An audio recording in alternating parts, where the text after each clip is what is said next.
In the Collins house, peace was sacred.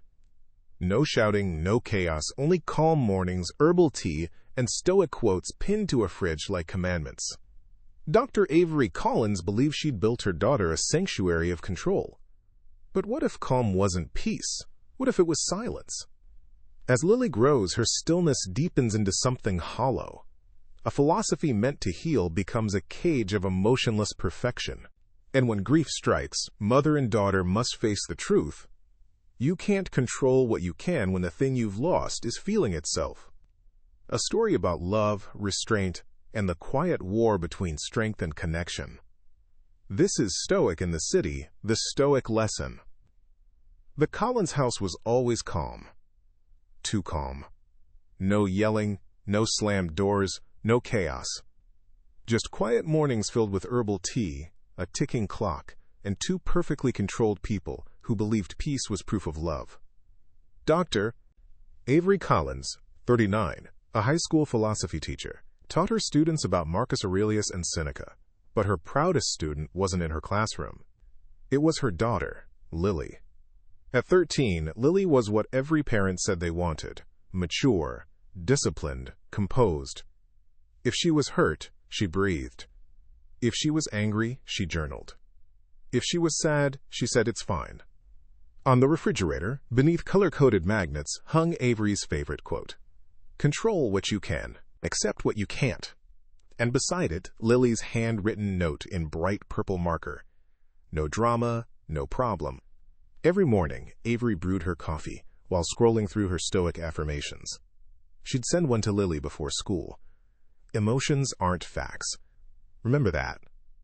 Lily always texted back a single emoji: thumbs up. It was their language. Simple, efficient, emotionless. Before we go any further, comment where in the world you're watching from, and make sure to subscribe because tomorrow's story is one you won't want to miss.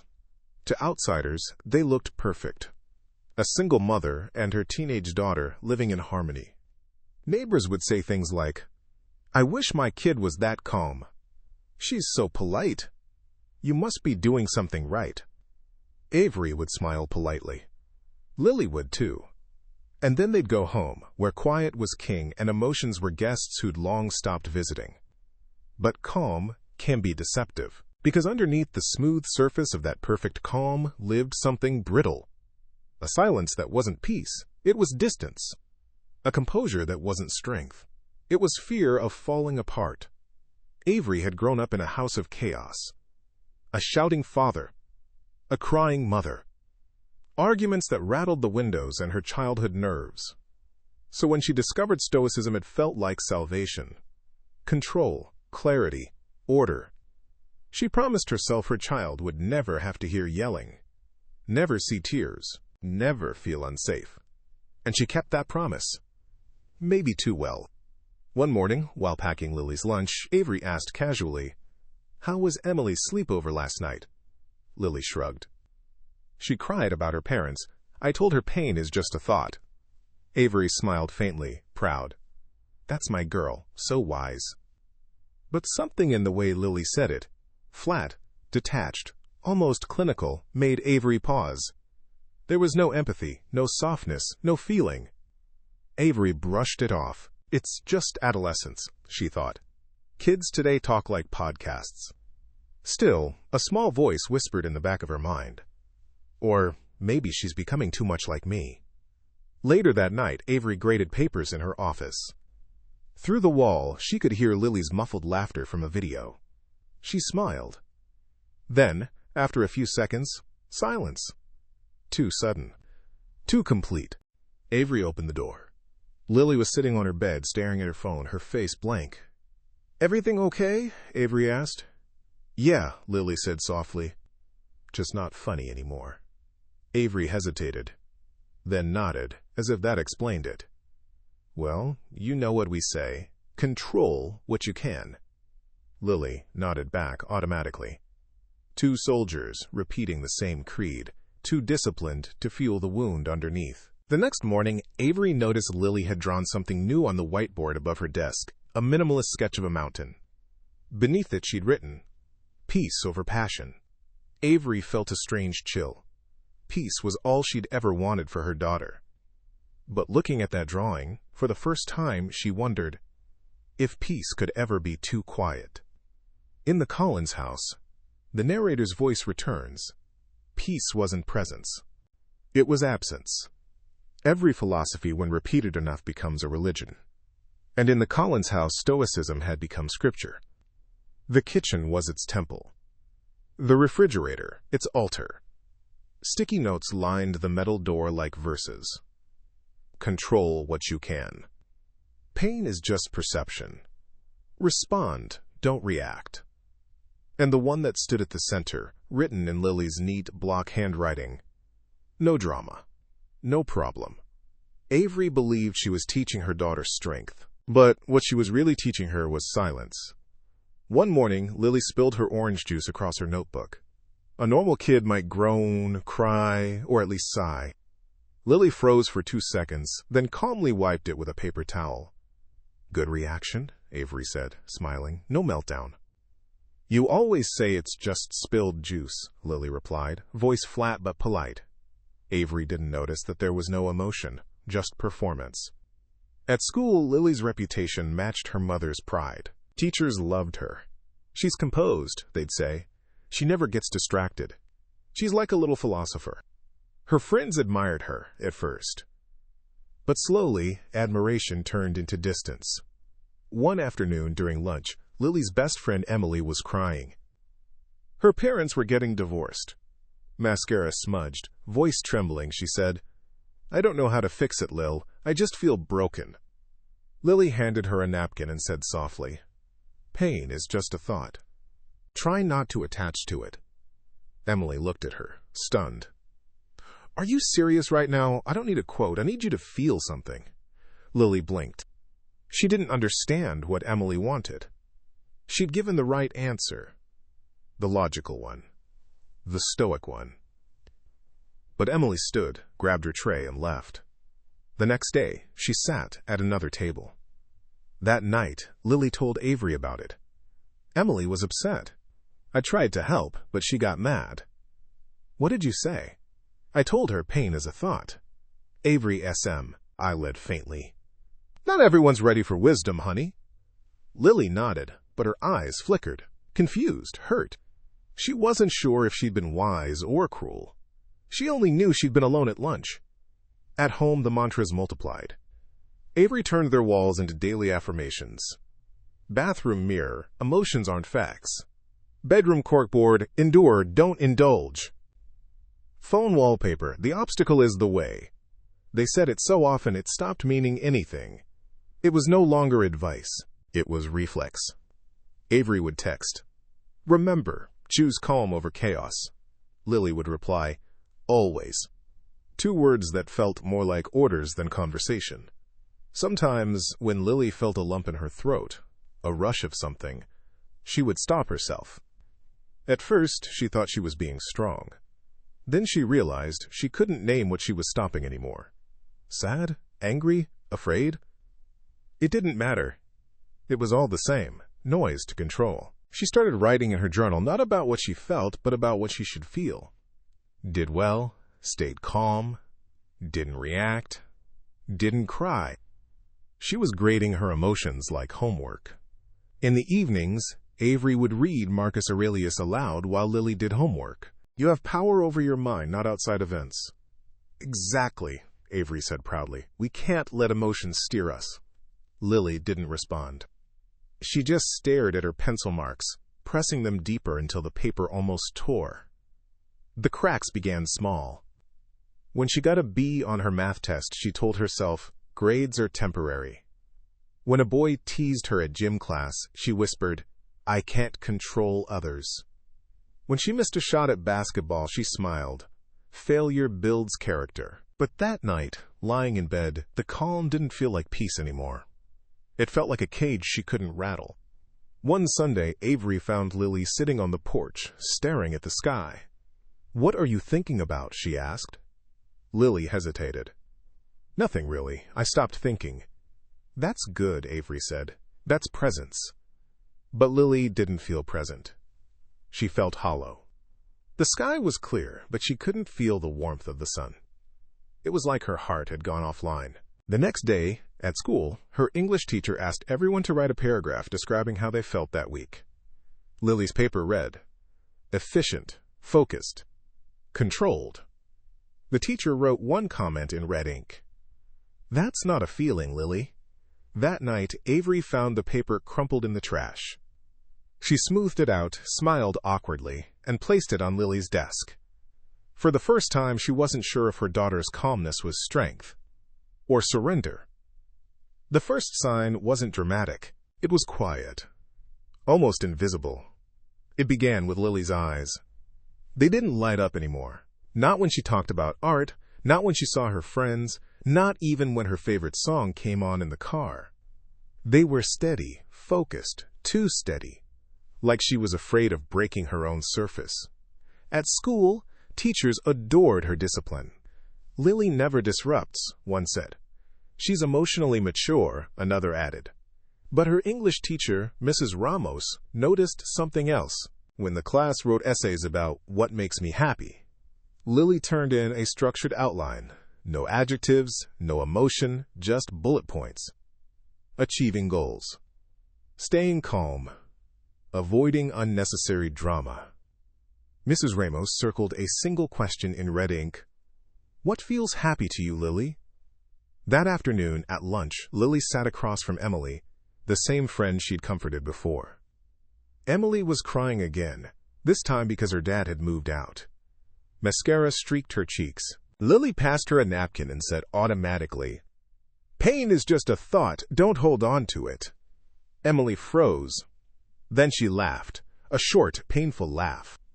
"Do you even hear yourself?" she snapped. "You sound like TikTok therapy, not a friend." Heads turned. Lily felt her face go hot, but her expression didn't change. She just nodded, quietly repeating the line in her head like a shield. Control what you can. That night, Avery noticed her daughter eating alone in silence. "How was school?" she asked, slicing vegetables. "Fine. You and Emily okay?" "She's emotional. She'll calm down." Avery smiled, relieved. "Good. You didn't take it personally." Lily gave a tiny nod, then added under her breath, "She said I don't feel things right." Avery chuckled softly, misreading the pain. "That's because most people don't know how to control their emotions. You're ahead of your age." Lily didn't respond. She just stared at her plate. Inside, something ached. Something she didn't have a word for.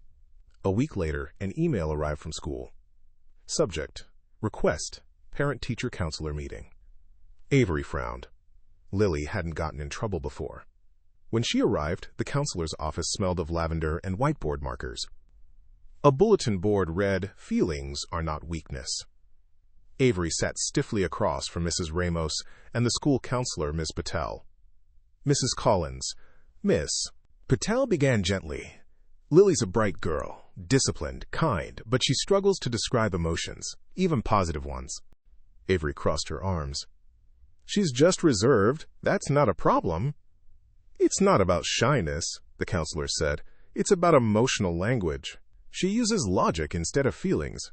That can lead to disconnection." Avery smiled politely, defensive. "I teach philosophy. We focus on rational thinking." Ms. Patel nodded. "Rationality is wonderful if it serves connection, but when it replaces it, kids feel lost, even if they don't show it." After the meeting, Avery sat in her car, gripping the steering wheel. For the first time, she felt accused. Lost? Her daughter? Impossible. Lily was calm, controlled, everything she never got to be. Still, the counselor's words echoed. When logic replaces connection. She shook her head, started the engine, and drove home. That evening, Lily was sitting on the couch, sketching. Her pencil strokes were slow, methodical. Avery glanced at the page and froze. It was a drawing of two figures. A woman, standing tall, composed, eyes closed. And beside her, a smaller girl, hand outstretched, face blank, reaching toward her but never touching. "That's beautiful," Avery said softly. "Who are they?" Lily shrugged. "Just people." Avery wanted to ask more, but she didn't. She told herself not to read too much into it. Later that night, she found another drawing, folded in the trash can. A sketch of a heart, drawn in thin pencil lines. No color. Just outlines. And across it, written in neat handwriting. Too much feeling equals chaos. Avery held the paper under the kitchen light. Something in her chest tightened. She smoothed it flat and slipped it into her planner, pretending it was just another note. But she didn't sleep that night. The next morning, she added a new sticky note to the fridge. Stay steady. Right beside it, Lily quietly added one more. Stay silent. Neither of them said anything.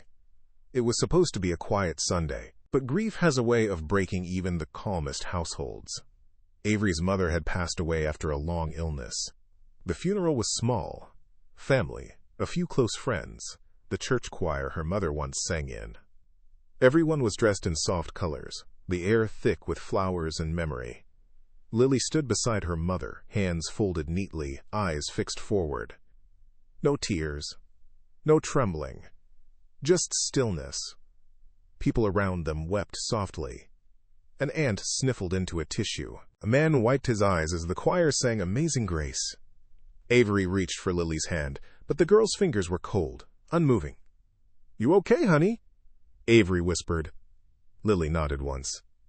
You said we can't control death. So, I'm fine. Avery forced a small smile, pride and unease twisting in her chest. That's right. We accept what we can't change. But as she looked at her daughter's blank face, a sudden thought chilled her. Maybe acceptance shouldn't look this empty. When the coffin was lowered, Avery felt tears sting her eyes. Her breath hitched. She tried to stay composed. Stoic, she reminded herself. She wiped her cheek before the tear could fall. Lily noticed. Don't cry, Mom. Grandma wouldn't want that. The way she said it wasn't comforting. It was mechanical. Like she was quoting a rule book. Avery blinked hard. Lily, sometimes crying isn't weakness, it's love. Lily frowned, confused. But you said emotions aren't helpful. Not all emotions, Avery stammered, unsure. Some are just natural. The words felt foreign in her own mouth. Later, during the reception, Avery tried to eat, but her appetite was gone. She overheard whispers from relatives. She's so composed for a child. I couldn't believe she didn't cry once. Her mother must have taught her strength. Avery smiled politely, as if their praise was proof she'd done something right. But inside, she felt sick. It didn't feel like pride anymore. It felt like failure. Quiet, polished failure. When they got home, the house felt heavier than usual. Avery sat in her mother's old rocking chair, the one she'd once been comforted in as a child. She looked over at Lily, who was already unpacking her sketchbook, calm and collected as ever. You can draw if it helps, Avery said softly. Lily nodded, opening to a fresh page. Her pencil moved with precise strokes, measured, restrained. When she finished, she turned the pad toward her mother. It was a drawing of the coffin. No flowers, no faces. Just the coffin, centered, surrounded by empty space. At the bottom, she'd written, Peace over passion. Avery stared at it for a long time. Something inside her broke, silently. It's beautiful, she whispered. But don't you feel sad? Lily tilted her head. Sad doesn't fix anything. No, Avery said, voice trembling. But it means something mattered. Lily looked confused, maybe even irritated. Grandma knew we'd be okay, so I'm okay. And just like that, the conversation ended. That night, Avery couldn't sleep. She walked past Lily's room. The door was slightly open. Inside, Lily was sitting on her bed, reading Meditations by Marcus Aurelius, the same copy Avery had given her last Christmas. Her small voice whispered into the dim light. If you are distressed by anything external, it's not the thing itself that troubles you, but your judgment of it. Avery felt her throat tighten. That sentence had once saved her. But hearing it now from her daughter's lips, it sounded like a wall being built between them. She went downstairs, made tea, and sat in the dark. The house was silent, too silent. Even the hum of the refrigerator sounded like a heartbeat, trying to fill the emptiness. She looked at the sticky notes still pinned to the fridge door. Control what you can. Stay steady. Endure. And suddenly those words didn't feel strong anymore. They felt cruel. The house had been quiet for days after the funeral. Not peaceful, just hollow. The kind of silence that hums in your ears. The kind you start hearing inside your chest. It was late evening. Rain tapped against the kitchen window, soft but constant. Avery sat at the table, a cup of chamomile tea untouched in front of her. Lily was across from her, sketching again. Neither spoke. On the fridge behind them, the sticky notes still clung to the door like commandments. Control what you can. Stay steady. Pain is perception. And then, the newest one, added that morning in Lily's neat handwriting. Stay silent.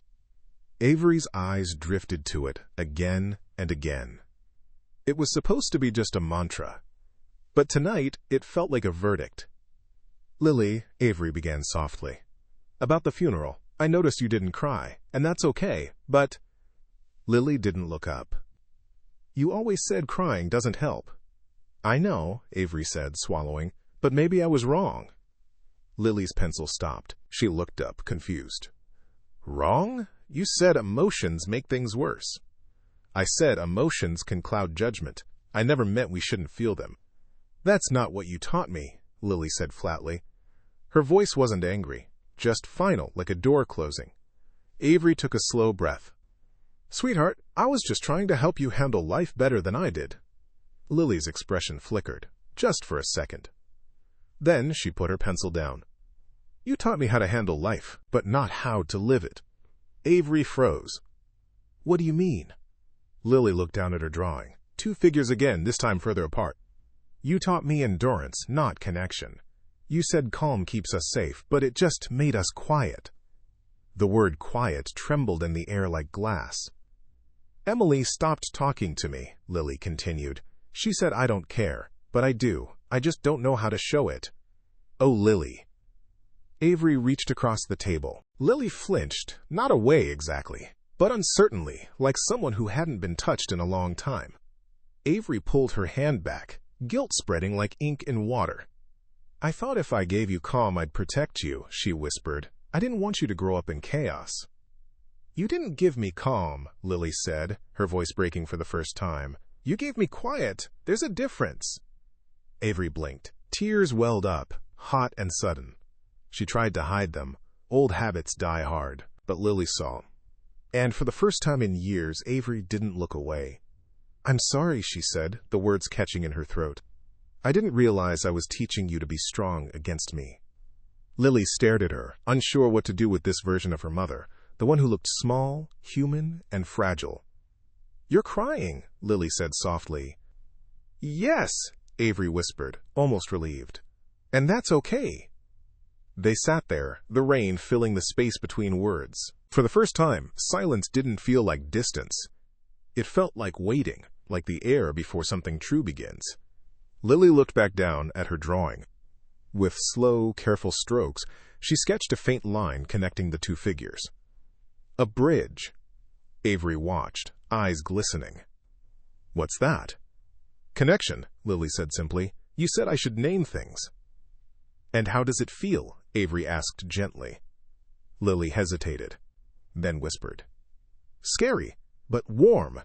Avery smiled through her tears. That's a perfect answer. The clock ticked softly behind them. The tea had gone cold. But something inside the house had shifted. Not broken, just opened. Avery wiped her cheeks and exhaled, shaky but steady. We can learn together, she said, the right kind of calm. The kind that holds, not hides. Lily nodded slowly. Does that mean I can cry now? It means you can feel, Avery said. All of it. The morning after the confrontation, the Collins house felt different. Not quieter, softer. The air was still, but it carried warmth now, like sunlight creeping through blinds after a long storm. The refrigerator, once covered in commandments, now had an empty space, where the note, "Stay silent," used to be. Avery had taken it down before breakfast. She didn't say anything. She just removed it quietly, the sound of peeling tape echoing louder than words. Lily sat at the table, watching her mother stir oatmeal. There was an awkward stillness between them, but not the old kind, not the brittle kind that felt like glass. This silence had breath in it. Avery set down 2 bowls and sat across from her. "You know," she said slowly, "Stoicism was never meant to erase feelings. It was meant to guide them." Lily frowned. "Guide them? Like control them?" "Not control," Avery said, shaking her head. "Understand them, accept them, then choose what to do with them." "That sounds hard." Avery smiled faintly. "It is, but so is pretending you don't feel anything." That evening, Avery printed a feelings wheel from the school counselor's email. She taped it on the fridge, right where the old quotes had been. Lily looked at it skeptically. "It's kind of colorful." "Good," Avery said. "Our emotions should have color." She pointed to the center of the wheel. "Pick one. Any feeling you think you had today." Lily stared at it for a long time. Her finger hesitated between sad, tired, and calm. Finally, she said quietly, "Anxious, but not bad anxious, just fluttery." "That's a good word," Avery said gently. "Fluttery." "Yeah," Lily said, smiling for the first time in days. "It feels real." From then on, they began a new kind of practice. Not Stoic meditation. Not mantras. Just conversation. Each night, they sat together for 10 minutes with a small journal titled Stoic plus Empathy Journal. 2 columns. Feeling right, pointing arrow, chosen response. At first, Lily struggled. Her feelings column stayed mostly blank. But slowly, words began to appear. Sad, proud, jealous, relieved. Each one a victory. Week by week, Avery rewrote her own habits too. When Lily forgot her homework, Avery didn't say, "Control what you can." She said, "That must feel frustrating. Want help fixing it?" When Lily spilled milk on her sketchbook, Avery didn't say, "It's just milk." She said, "That's disappointing, huh? Take a breath. We can still save it." Each phrase was clumsy at first. Too emotional, too unstoic. But over time, it began to sound like something Stoicism had always meant to be: compassionate strength. One Saturday afternoon, Avery found Lily sitting in the backyard with her sketchbook. She was drawing again, the same 2 figures. Only this time, they were holding hands. "You changed it," Avery said softly. "Yeah," Lily replied. "The bridge didn't feel enough. I wanted them to touch." Avery's voice wavered. "It's beautiful." "It's not perfect," Lily said, shading carefully, "but it feels more alive." "Exactly," Avery said. "That's what real Stoicism is supposed to do. It doesn't freeze us. It helps us stay steady while we feel." Lily looked up. "Like balance?" "Yes," Avery nodded. "Balance, not suppression." Later, in her classroom, Avery shared that same message with her students. "People think Stoicism is about shutting down feelings," she said, pacing slowly before the chalkboard. "But the truth is, it's about integrity under emotion. About knowing how to stand in the storm without denying it's raining." The students listened quietly. One raised a hand. "Did you ever use Stoicism wrong?" Avery smiled. Sadly, honestly. "Yes," she said. "I taught it like armor. Now I teach it like breath." That evening, Lily came home and found something new on the fridge. A handwritten note from her mother. It said, "Pause, then be present." Right below it, Lily added her own. "Feel first, choose second." For the first time, the 2 quotes didn't clash. They completed each other. That night, Avery tucked her daughter in. Something she hadn't done since Lily was little. "Hey, Mom," Lily whispered. "Yeah? Do you ever still feel scared?" Avery smiled softly in the dark. "All the time. I just breathe through it now, instead of away from it." Lily turned on her side, the moonlight tracing her face. "That's kind of stoic," she murmured sleepily. "Maybe the real kind," Avery replied. The gym smelled like popcorn and sneakers. The kind of Saturday scent that wrapped around small-town high school games. Parents filled the bleachers. shouting names and clapping in bursts of wild joy. But in one corner, Avery Collins sat perfectly still. Not from tension, just attention. She was watching her daughter. Lily stood at the free throw line, knees slightly bent, the basketball trembling in her hands. The scoreboard glowed, 48-49. Her team was down by 1. 2 seconds left. A whistle blew. The crowd fell into a hush. She bounced the ball once, twice, then took the shot. The ball hit the rim once, then rolled out. The buzzer screamed, "Game over."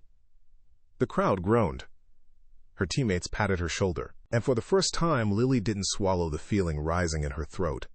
She let it come. Her lips trembled, her eyes filled, and a single tear slipped down. Avery stood from the bleachers. The world blurred for a moment. Cheers, footsteps, music, but all she saw was that tear. Not failure, not weakness, just humanity. She walked down to the court. Lily turned as her mother approached, wiping her face quickly. "Sorry," she whispered. "I messed up." Avery shook her head, voice soft but steady. "No, sweetheart, you didn't mess up. You felt it. That's what matters." "But everyone saw me cry," Lily said. Avery smiled. "Then they saw something brave." Lily looked at her, uncertain. Then, slowly, she stepped forward.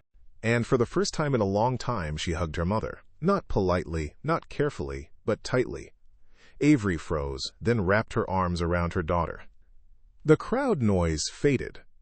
The world grew small, just two people holding on to each other, both learning that peace doesn't always mean quiet. That night, back home, Avery pinned one last sticky note to the fridge. It read, "Peace is not the absence of feeling. It's the presence of understanding." Lily stood beside her, reading it slowly. "Can I add one?" she asked. Avery nodded. Lily wrote underneath, in bright purple marker, "Feel everything. Control what you do next." Avery smiled through a deep, quiet breath. "That's the Stoicism I wanted to teach you." Lily grinned. "That's the one I wanted to learn." In her classroom the next week, Avery shared that story with her students. Not the details, just the essence. "We talk a lot about control," she said, chalk in hand. "But maybe Stoicism isn't about having control. Maybe it's about having capacity, the capacity to feel deeply and still choose gently." A hand rose in the back. "So being Stoic doesn't mean being emotionless?" Avery smiled. "No, it means being aware. Calm is not the absence of emotion, it's the understanding of it." Later that afternoon, as Avery walked home, the autumn wind tugged at her scarf. She passed the park, where Lily sat sketching again. The same two figures, this time a woman and a girl sitting on a hill watching the sun set. No walls, no distance, just shared space.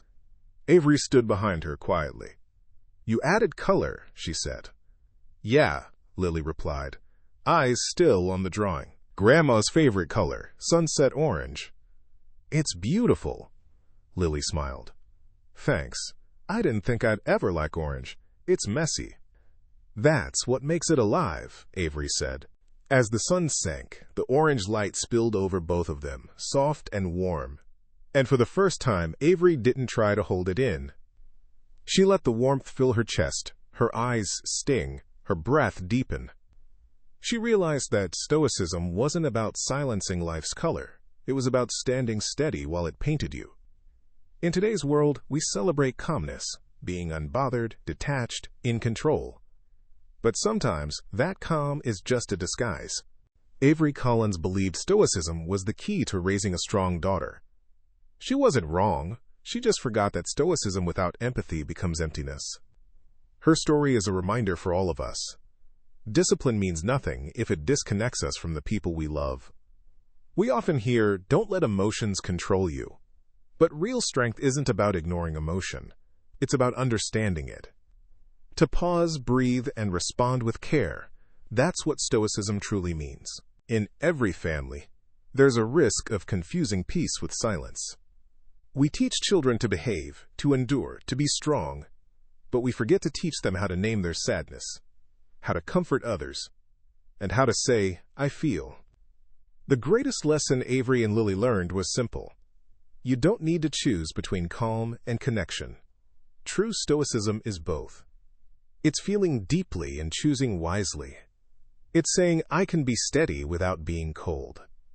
And maybe that's what every home needs a little more of, not less emotion, but emotion that feels safe enough to be seen. Because peace isn't silence. Peace is presence. If this story touched something in you, if you've ever mistaken silence for peace, or calm for connection, this one was for you. Tell us in the comments, have you ever held back a feeling just to keep the peace? What happened when you finally let yourself feel?